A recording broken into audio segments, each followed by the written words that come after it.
right? Because you obviously had your challenges, you know, at a younger age, and then you only just passed your primary school certificate last year. Well, how old are you though? How old are you? You said mid-age. How old are you? Mid-age, mate? No, I'm You're as old as you tell yourself. I'm mid-age. There's a capacity, a state of mind. Come on.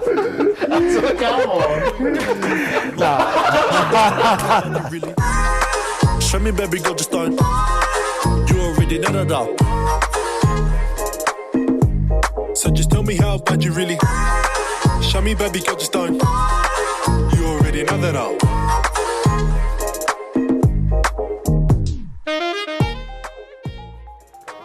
Life after rugby. I think it's a pretty important topic or conversation that I believe we don't have enough in rugby, and it's not pushed as much as it should be, especially for the next generation. So what's your thoughts on that? Oh, life after rugby. I think not enough players respect that enough. Not enough players go out there and try and get a plan B for in case something does happen with their rugby career, because I know I was the same, even though I didn't play professional rugby for as long as you did. All I was thinking about was rugby, and I'm at an age now where fortunately I did something about it a couple of years ago, and like I wish I would have done it earlier. That way I could just concentrate on rugby. But the big thing is, you know, rugby only lasts for so long, 10, 15 years at most. But what's going to happen after that? You know, what are you going to do after that? Or what are you going to do if you do get injured and, you know, your career stops early? So I think it's really important that we get something sorted. Do you think you had a good setup in whatever setup you come through? I know you went through Melbourne, which is one of the best setups in NRL. Did they have a setup for life after rugby or mentors?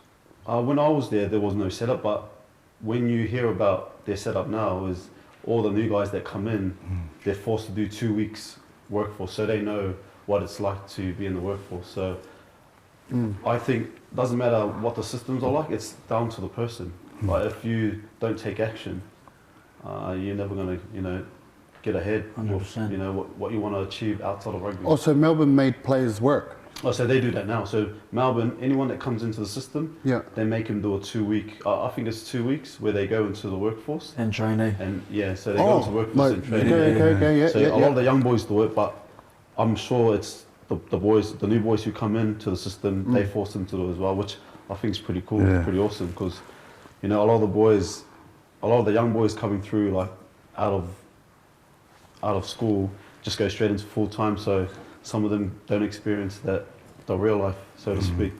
Do you think doing more than just the one thing, like to concentrate after rugby, do you think you should open your options up? Because for me, right, I could relate to you when you talk about like rugby is short, like 2003 when I done my throat. Right? That could have been the end of my rugby, but all I had was a Cert 3 and 4 in personal training. But with my throat, if it went the other way, I probably couldn't have become a personal trainer. Do you know what I mean? So do you think no matter like whether you're interested or not, as a young kid, should you just open your options up, try everything, try and become accredited to everything you can get your hands on?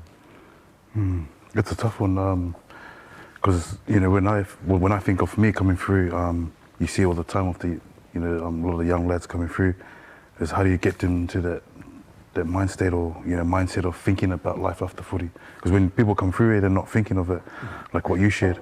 So for me, I was a bit different. I came from the workforce. I was working 12 hours. So when you mentioned about Melbourne Storm, like that's pretty good. They have that because it gives you a different perspective, and you don't take your opportunities for granted. So for me, my perspective coming into, you know, or chasing that dream, was completely different, because I respected, you know, the hard graft, working 12 hours a day. So I knew, boom, I got this opportunity now. This opportunity has bought me some time, And then now, you know, I got to make the most of what can I do when I'm away from footy, and that's where I just slowly just chipped away. So for me, that's my sort of experience, or what I'll share to any young guys coming through, is have your options, and if you can learn that at an early age, that hey, like you said, you know, you could have ended your career a lot early. Yeah. So we don't know that. That's the sport. That's the reality we're in. Is that it can end just, you know, within one game. You know, we've seen a few close, you know, boys that ended their career. So it just goes to show, like, you have to be smart and use what, you know, you got and what you're passionate about. And for me, I just knew impact. That's one thing that I was passionate about. And I didn't care what it was. It was just as long as I can make an impact. I knew I was doing my purpose, and I'm just gonna, like you said, Pete, just try things, because you know you're never gonna know until you give it a try.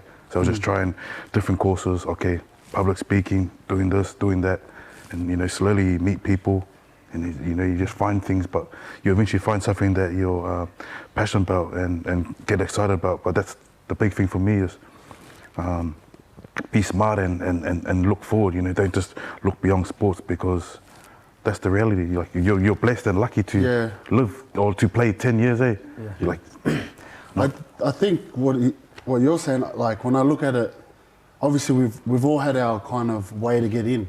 I felt like you got a contract at a young age, straight into full time. You were pretty much full time straight after school or in school, and me and you, we had to go work. Yeah. And then drive to get the full time contract. So.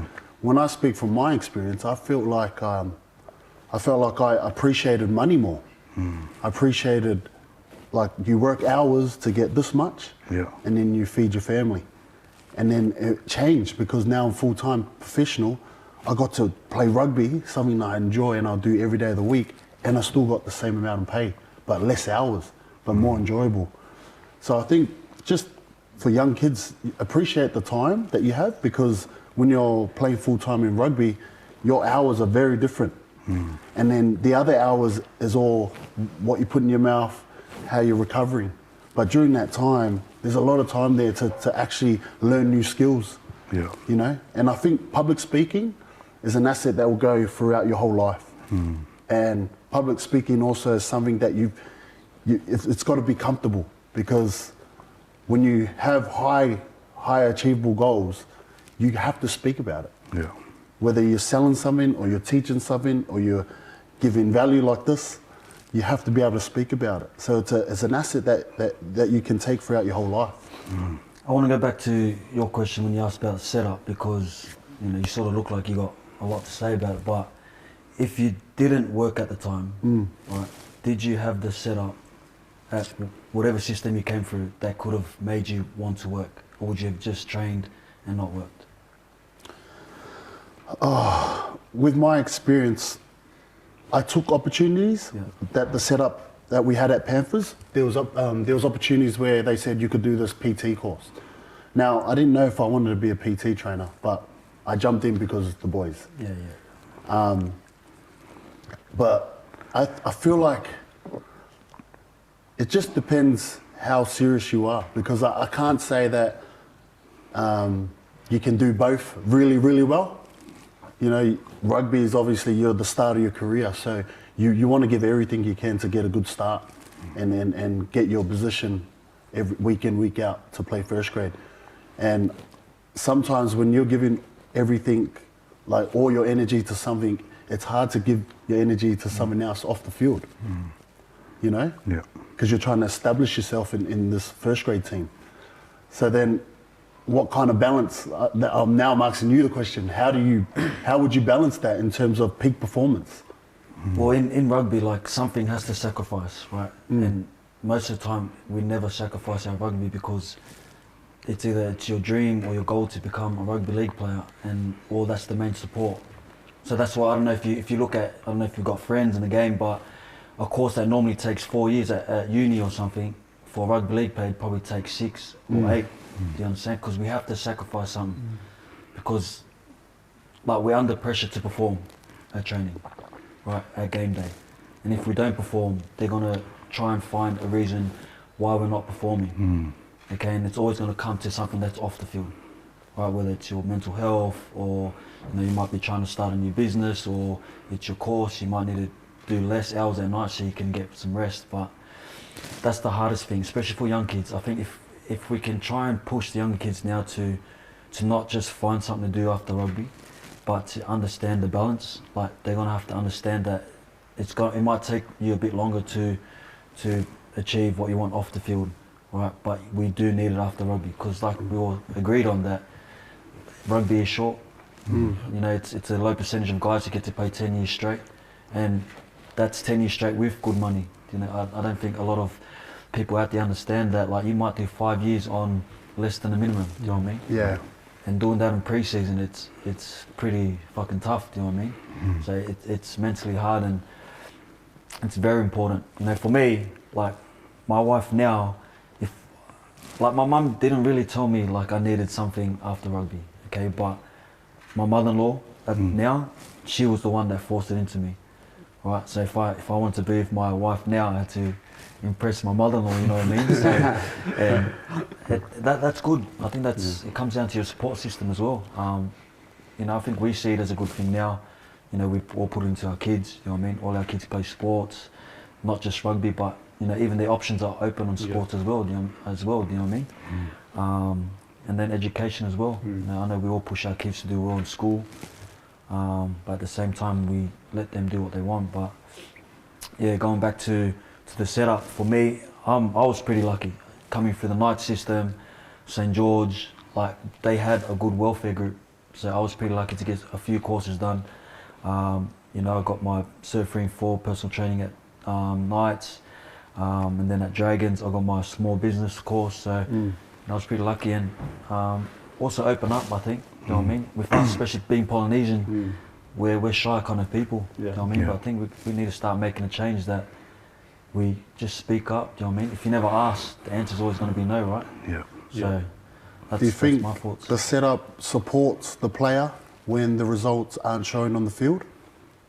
From the welfare group itself, they're always going to support you, the player, right? From the coaching staff, in my experience, it's never been brought up to me. Do you know what I mean? Maybe because I sacrificed a lot more of my off-field stuff than what I should have done. Do you know what I mean? But for me, from my experience, I had to make rugby no matter what. Do you know what I mean? That was my main goal. So I was never going to sacrifice that. So if I had to sacrifice anything, it was what I wanted to do after rugby. Because I feel like the support system we have here in the UK, and they're like, yeah, we want to help you, we want to help you.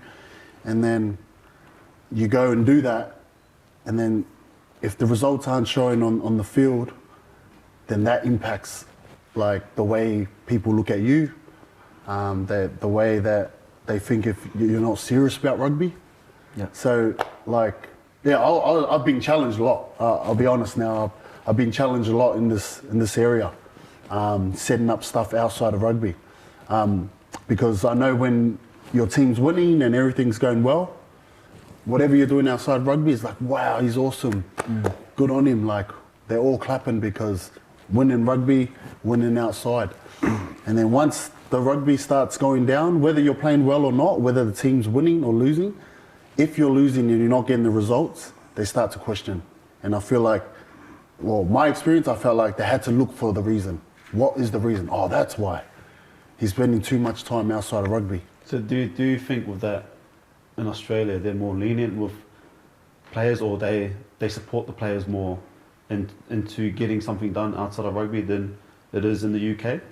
I think, just for those out there, I think be quiet about it.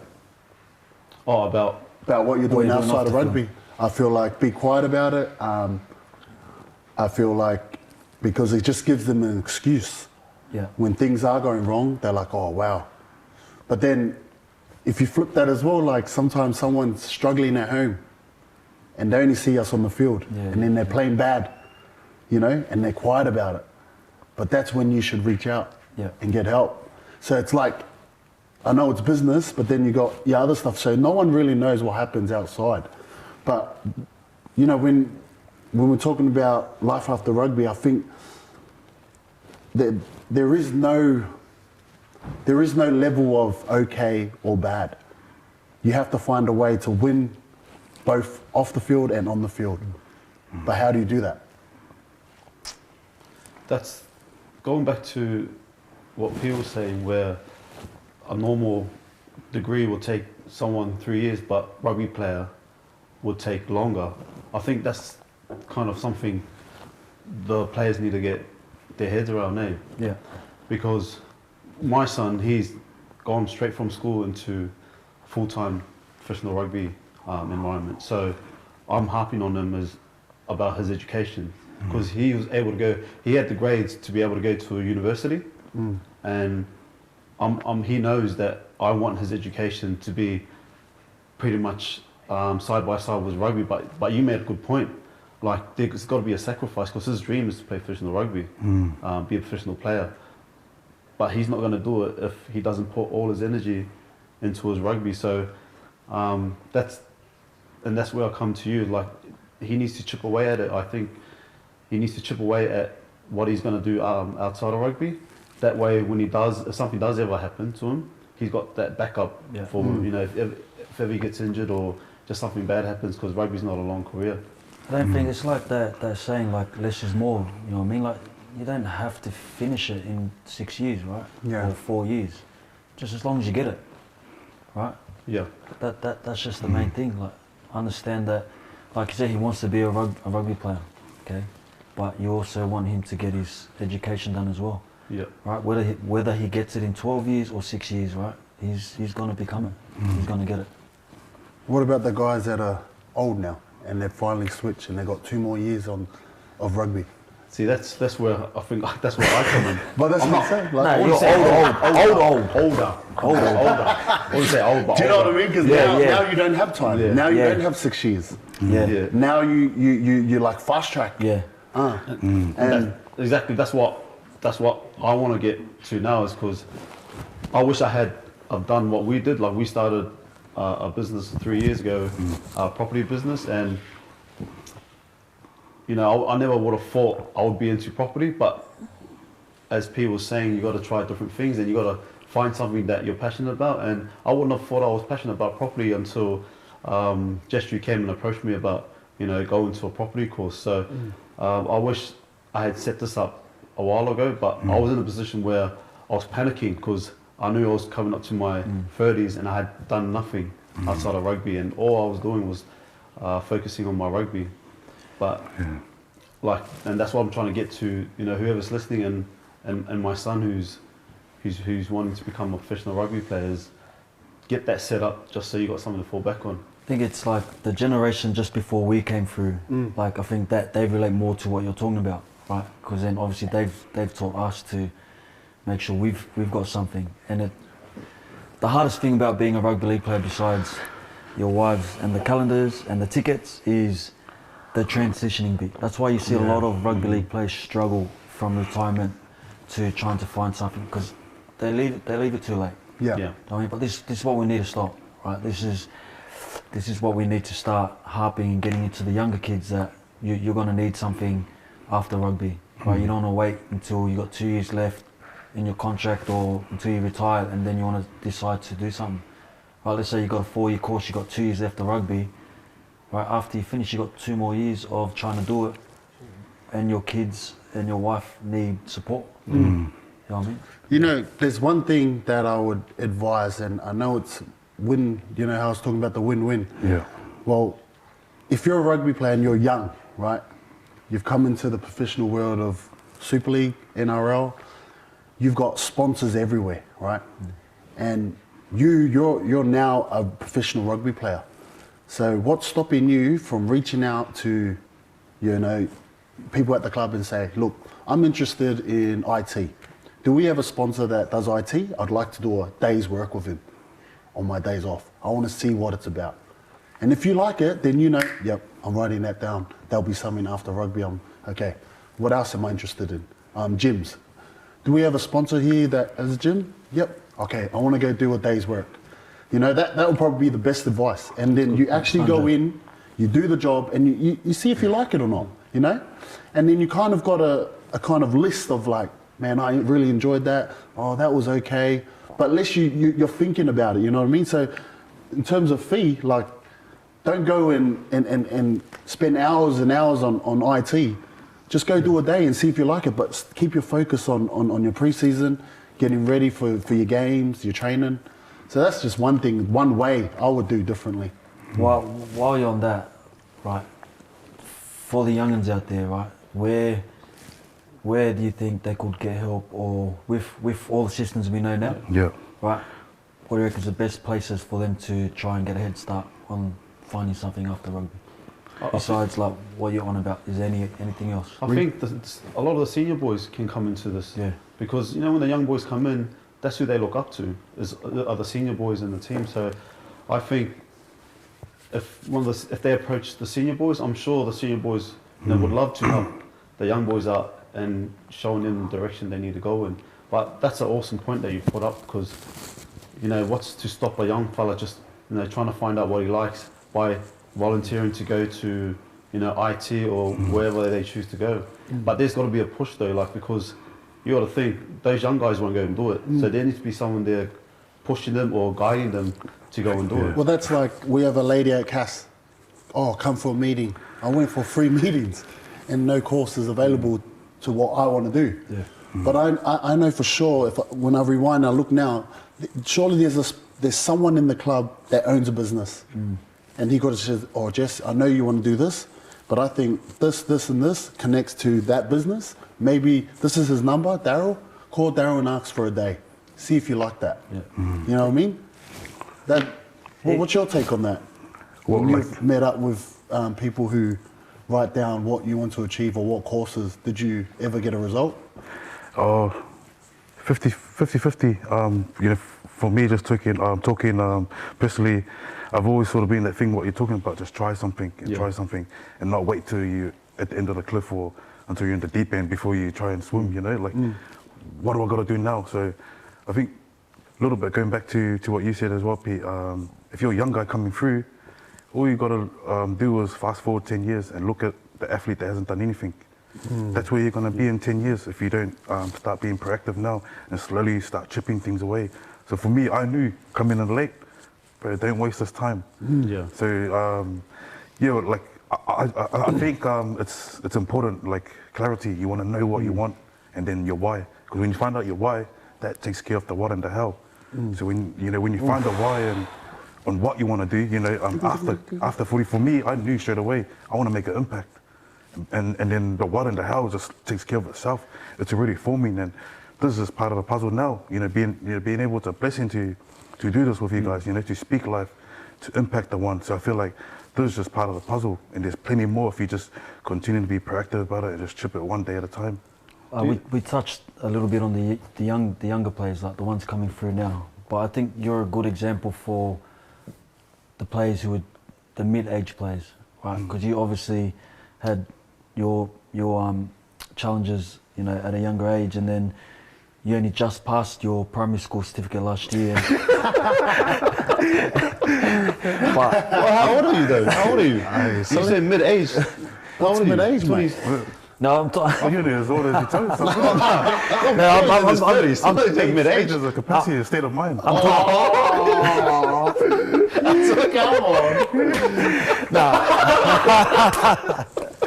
No, I'm talking about when he's at the age he started coming through the NRL. Oh, okay, yeah. A lot of players, rugby league players, look at it like it's too late to start something, and I think you're a great example of it's never too late. Yeah, definitely. What could you say, or what experience could you share that, you know, give those kind of people who are in the same situations where you've been the same hope? Yeah, I came through at 25, and I was going back to Jess. I'll just share my experience. And there's that saying that you can't chase 2 rabbits at the same time. So when you think of footy, I'm chasing the dream, and then after footy at the same time. So how do you be effective? Effective, that's the word. And for me, I knew, okay, I'm chasing this. So for me, my experience is I just had to know when to put on the right hat at the right time. Yeah. So when I'm at footy, it's 100%. Try and get my foot in the door to try and get in that 17. But then when I was away, I had to put that you know, after footy or what's next hat on, and then I was able to prepare. But at 25 coming through, I knew I didn't want to waste this opportunity, because opportunities in life, sometimes you only get one shot, eh? And I just learned from my experience. I learned that from an early age. I was like, okay, I've been given this time. Rugby league's given, brought some time back. And I didn't want to waste that opportunity.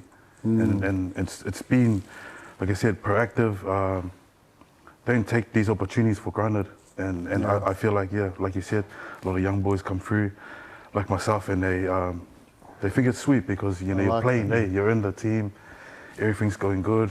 You get your sponsored cars and all that kind of stuff that comes with being a professional athlete. Yeah. You get Some people get 2. Yeah, some people get 2. Marquee over here.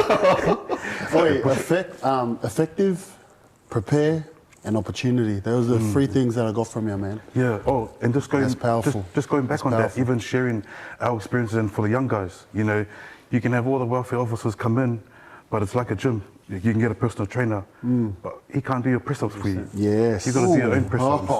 Hey, 100%. because He's on I fire today, mate. No, I was just saying. I like it. That's why he's got big chest, eh? He's been doing the same press-up. Just sticking out a bit today. Oh, What's that upper body Press training? But do you know, say we talk about the young fellas, but as Polynesians coming through, do you think it affects a lot of the Polynesians who are coming through just because of our culture and our background? And so when I say that, it's like, because when I was growing up, like all my mum and dad cared about was rugby, right, or work. So school wasn't even an option. So I went to school not even caring about education. They wanted me to play rugby. But if rugby wasn't there, then the next step, or the other thing that they cared about was just going to work and getting money. Get the money. And that's the thing, I guess, like I want to try and break that chain, because that's happened generations before my parents. So, like, there's no disrespect to people who work 9 to 5 job, because I did it. When I left Melbourne, I went back into factory work for about 3 or 4 years, and like I didn't enjoy it, but I knew it was it was income for my family. And now that I've got time with my rugby in the UK, I've kind of reflected and thought I need to get into something that I enjoy, that I'm passionate about, and that can replace my rugby money when I finish rugby. That way my family's living, not a comfortable life, but we don't have to worry about paying the bills and that. That's good, man. I love how you mentioned as well, and it fully makes sense when you say you're not trying to disrespect your parents and stuff, because we're only doing what our parents knew, eh? 100%. And when you talk, when they come from the islands, 2 things they taught us, to love and to give, and a lot of the times that's all it was. But then we give from a place of lack in a way, eh? Yeah. And it's not like they don't really teach you that financial independence that what you're talking about, or building things. So you're only doing what you're taught, and I feel like it comes down to us. It's our responsibility to break that cycle, and then going even deeper.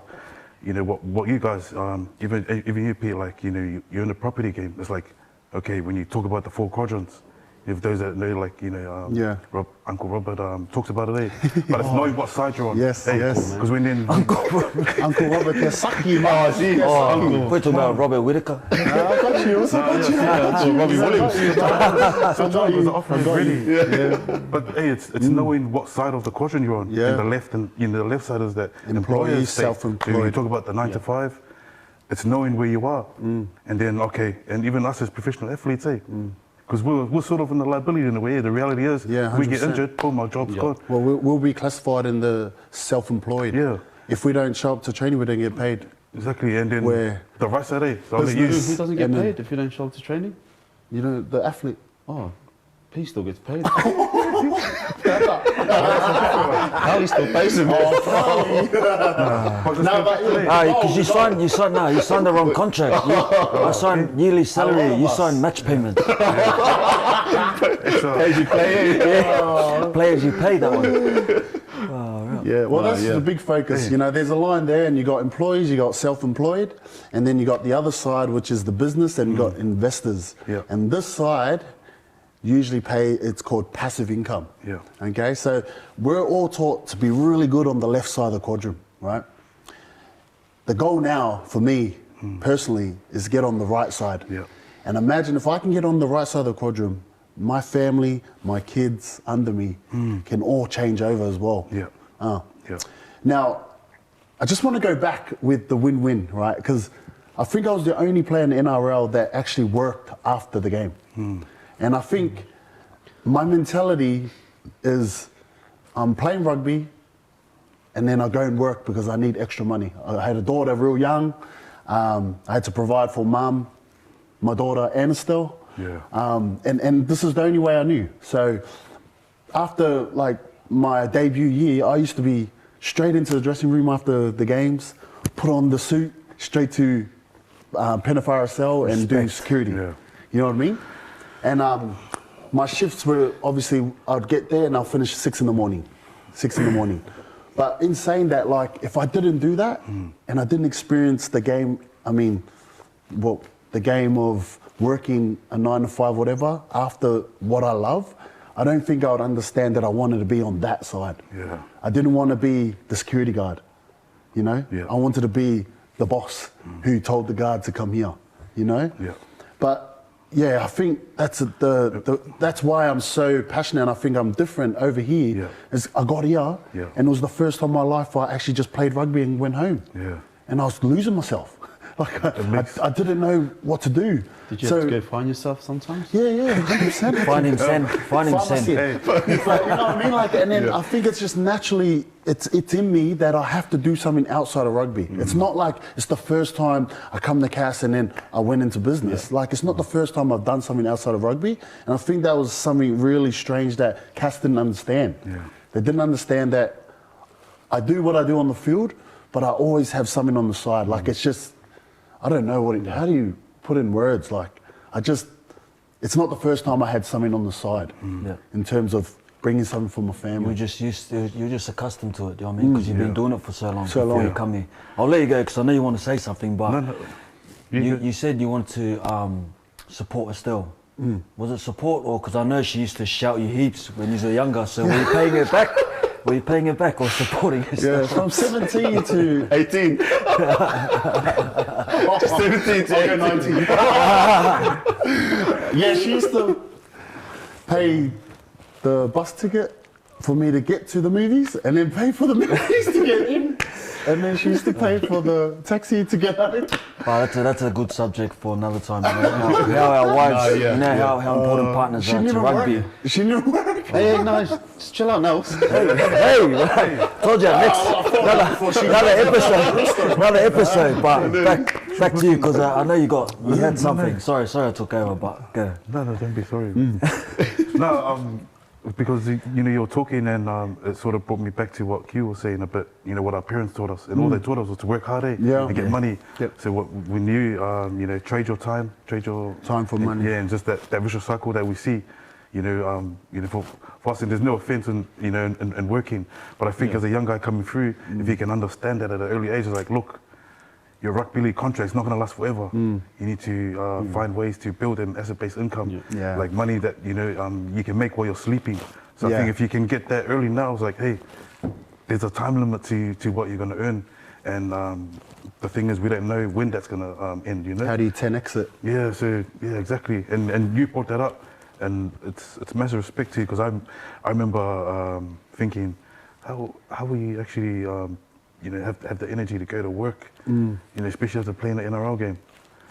Because it'd be like after the game, like, how do you go back to work at 4, 5 o'clock in the morning? Well, I think we answered in one of our early episodes, right? If your why's big enough, you always find a how.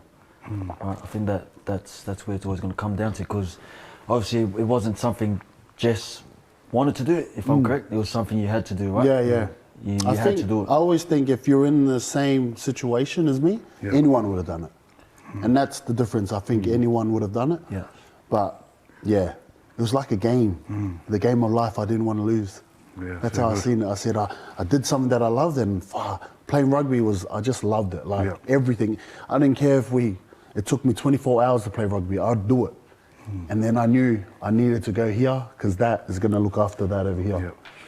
So going back to you about playing Super League, you're here at Cass now.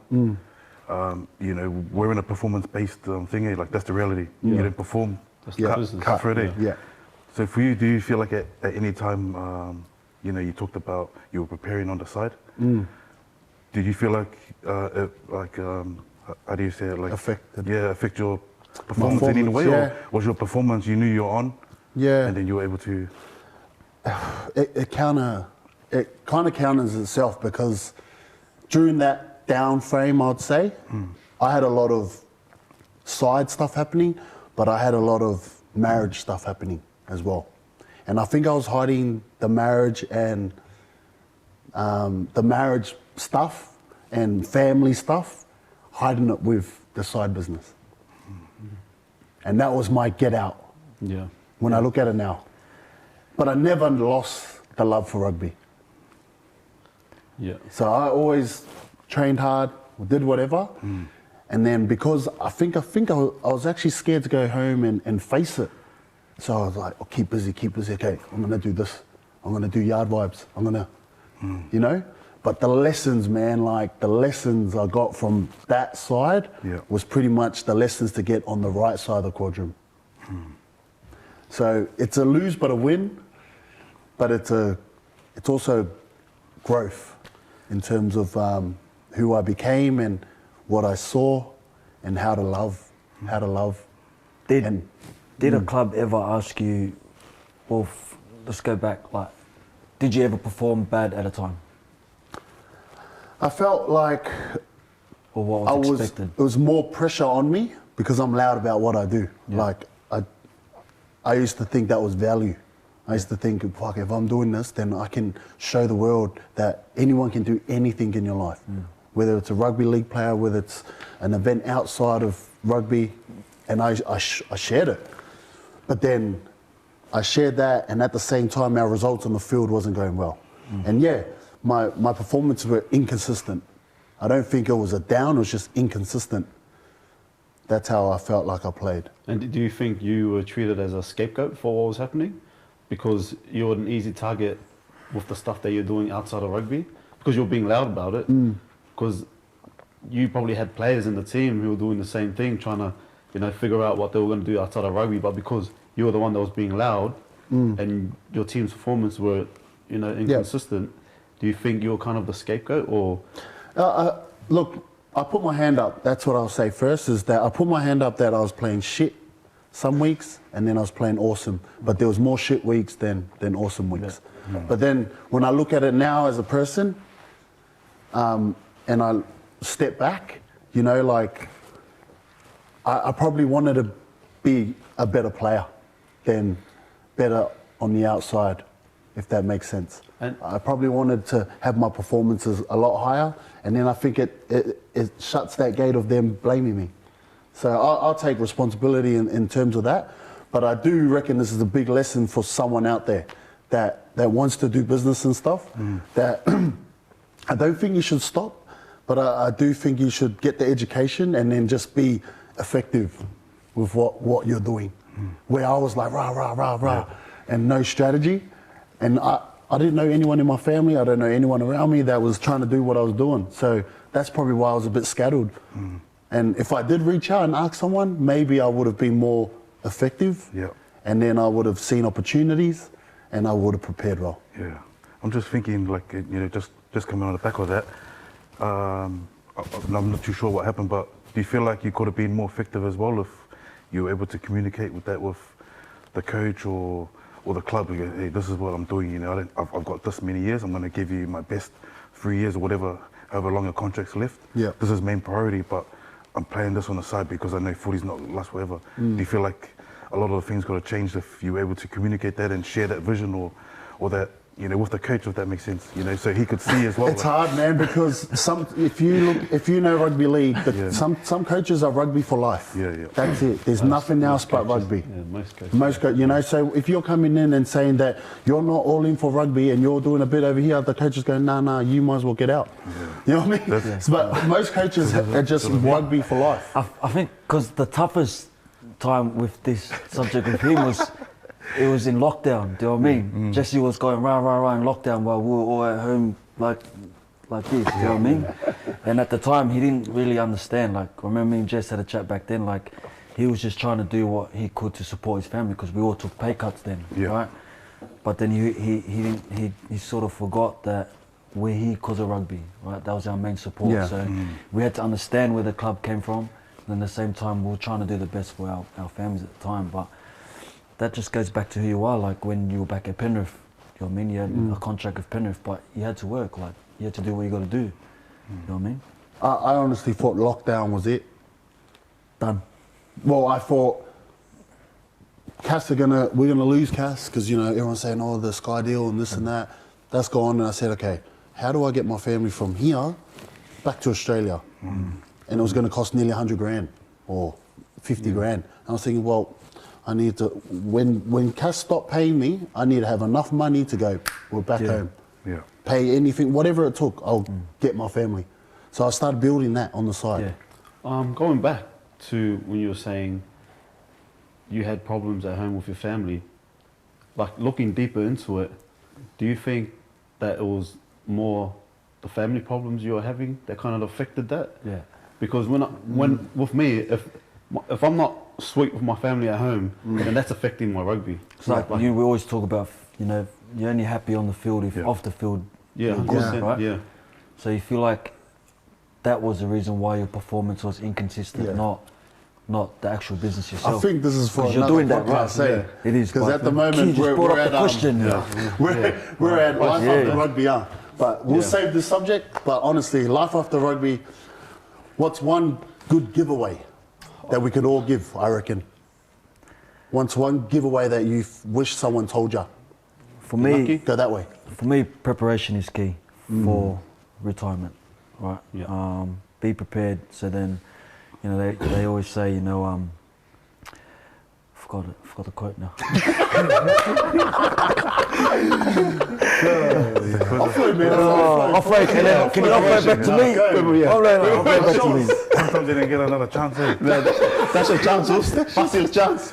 Now for me, man, if you can get some mentors in your life, Yeah. and you know, getting that 360 mentorship is like seeing mentors that are already 5 years, 10 years down the road from you. Yeah. You're gonna avoid those expensive mistakes, and you'll be a fool to keep going down and make those same mistakes that the other athletes, or you know, when you talk about property, get some mentors in that property that can help you transition. Yeah. So my big one is get some mentors, help you guide. Not only because you mentioned family as well, get some mentors that you know that Get your have family solid, right. you know, marriage, Yeah. you know, that people can speak Solid life into. marriage. People that have the fruits on the tree. Yeah. That's Yeah. so good, You got bro. your wedding ring on? When you said solid marriage, have you got a wedding ring? Oh, where's the we're wedding training. ring?